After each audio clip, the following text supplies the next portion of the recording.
Well, welcome back to another Dynodaze video, and yes, as you can see, a black Honda Civic Ep3. This one is being mapped up today on Hondata. It's got a few modifications, including a 4:1 Modifed decat. It's got the 3-inch solid fab exhaust, so we know that's going to be beautiful. But it's got an AEM V2 induction kit and an RBC intake manifold. So fingers crossed, this is going to go quite well. Let's do a stock power run.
Put some lights on the subject. It's nice, isn't it? EP3. EP3 with a solid fab 3-inch exhaust system, which I love. You love them as well, don't you? Yeah, we seem to make drop some nice bombs, don't they? Yeah, there's two options in the world of Civics, and it's solid fab or LA fab, Luke. Both make stunning bits of, expensive but stunning bits of equipment, and they always make power, don't they? Yeah, always. Yeah, we finished... I've got the graph here. I think we're being very premature there, Dan, running straight to that, don't you? Well, I wanted to see what it had made. We're going to talk about what it made. Well, I think we should talk about what mods it's got first. Stick to the script, Daniel. Stick to the script. Okay, what mods has it got? Well, it's got an RBC inlet manifold. It's got an AEM version 2 induction kit with a ram air cone on the end of it. So I think that's probably what's hurt us today. I agree. It's got the 4:1 decat and a solid fab 3-inch exhaust system. And a K100 ECU. My favourite. You like them, don't you? What is it particularly about the K100 that you like? I love taking the board out, putting the K Pro board in. I love taking the board back out, and then obviously having to double check that it's actually gone on there because it's a doing an extra run. Yeah, doing an extra run because it's a pikey piece of equipment. It does my head in. I hate them.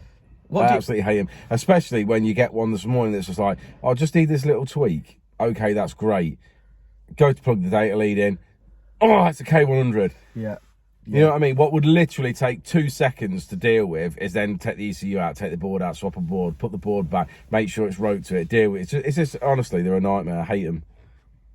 It don't affect him because he doesn't have any more work to do. It's just me that has extra work to do. Who listens to all of this? Good. I'm the only person it does affect. I'm glad that you're listening to me. You affect my mood. If you're listening to me, why are you still booking them in? Well, honestly, Richard, because I've got a car that needs fuel put in it. Yeah. Yeah, but that helicopter's not going to fuel itself, is it? That pool's getting really cold. It is, yeah. Yeah, have you seen the cost of electricity to heat that pool? To heat that pool, yeah. Yes, that's why we're booking them in. We love K100s, really. We don't. Yeah, so it has done well, hasn't it? Yeah, the car's done fine. I think it would have made 240 with a Dynodaze induction kit. To be fair, you can see at the top end of that graph, with obviously you've got in your hand. I mean, you can literally see from sort of 7, 8 onwards that it flattens off at the top end. And with this amount of stuff on it and this amount of setup, it should continue to make power to peak. But it's leveling off at the top, which is the induction kit. Yeah. Okay. Well, Jensen's unstrapping it. I can feel him. Yeah, I can feel him. Can you feel him? Yeah, no. He's got a particular bag on this week, hasn't he? It's because his car's broken, so his lip's on the ground.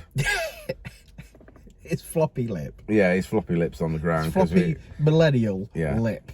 Yeah, because we're extremely busy in the workshop, extremely busy in the paint shop. I'd love to show you what we're doing in the paint shop, in the workshop at the moment, but we've got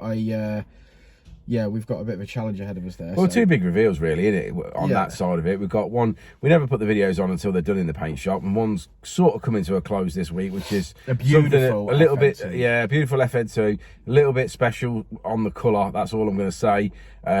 Really, really looking forward to seeing it outside in the sun, all built up, and we're starting another project in the paint shop. We've actually started it in this workshop this week. 3 days ago. 3 days ago, been doing some good work on that.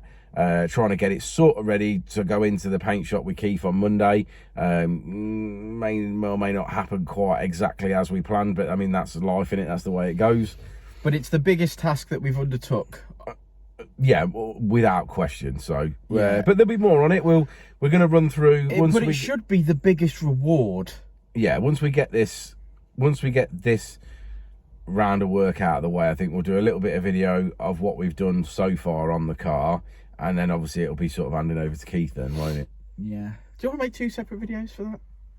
No, it'll all be one video. One video. Anyway, let's go look at the graph. Yeah, let's have a look at the graph. Let's do it. So as we always say, red line is as she came in, blue line is as she leaves. Power across the rev range there, finishing with a strong 237 brake horsepower, 198 at the wheels. There we go. Another EP3 in the bag. Code word is RBC.